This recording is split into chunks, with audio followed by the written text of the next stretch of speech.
Yeah, exactly. So with that being said, like when it comes to financing, what are you evaluating to see if, what makes a business truly lendable from your point of view?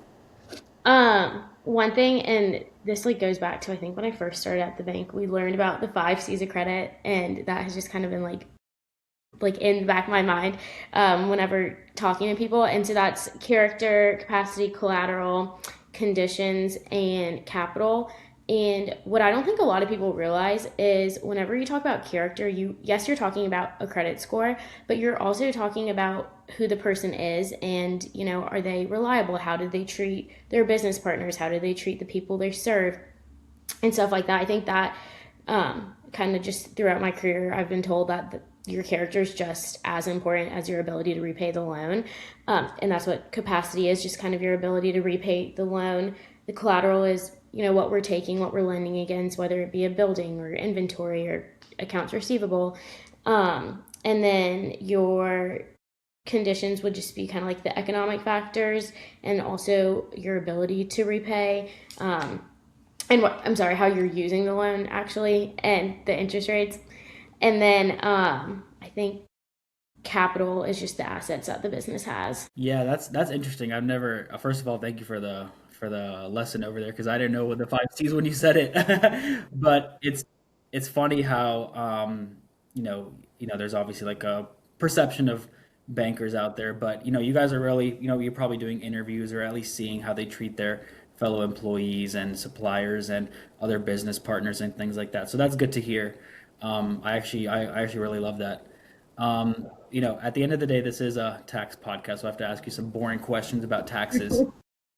Like, what's like the biggest red flag you see on tax returns, or how important are taxes in, being lendable?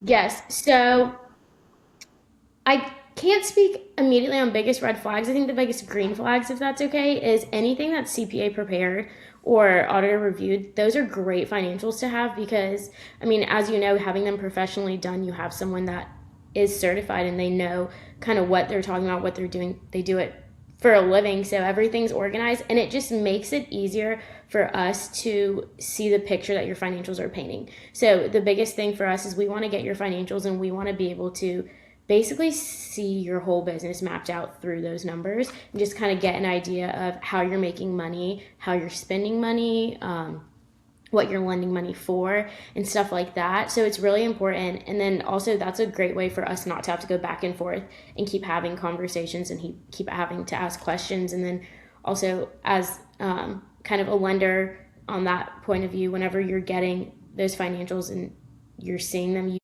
don't want to have to go back and forth with your credit partners. You want to be able to kind of give them the financials and tell them the company's whole story so it's easier for everyone to make a decision. And, there's no, oh, I see, you reported X amount in income, but you're saying that you actually have this much money, or, we don't know where all these expenses are coming from. So it's easier for everyone all around to be able to see the full picture of your company and your business and how, you're spending and making money. Yeah, no, and I'm sure you've ran into some self-prepared returns where they're try to take an egregious amount of like meal expense or something crazy like that. Yeah, yeah. Yeah, we definitely have that.